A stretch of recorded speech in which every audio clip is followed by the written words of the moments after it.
In today's video, I'm going to teach you how to lock white balance on iPhone camera. So I'm starting right here on my iPhone home screen. And the first thing I'm going to do is open up the Settings app. I'll tap on Settings, give it a moment to load. And now I'm looking at the main list of options. From here, I'm going to scroll down through the list until I find camera. I'm just swiping upwards slowly and watching for it to appear.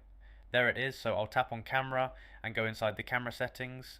Alright, now I'm in the camera menu. From here I'm going to tap on record video. That opens up the page where video related options are adjusted, and this is where we'll find the setting we need. Once I'm on this screen, I'm scanning through the options until I see lock white balance.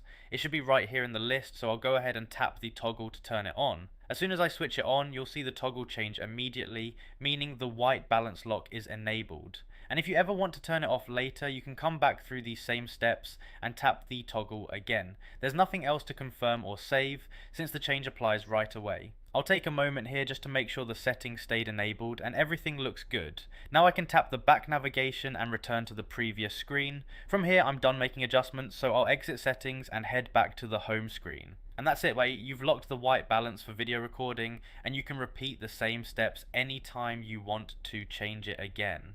I'll hang here for a second before closing everything out, just glancing over the page one more time. It's always a good idea to quickly verify that the toggle stayed exactly where you set it, and everything still looks right on my end.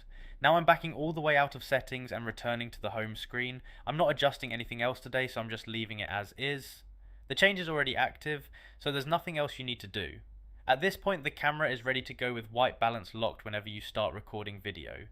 You don't have to enable anything again, it will stay this way until you come back and switch it off. And that wraps it up. You've completed the process, and you can always follow the same path again if you decide to change the setting later on.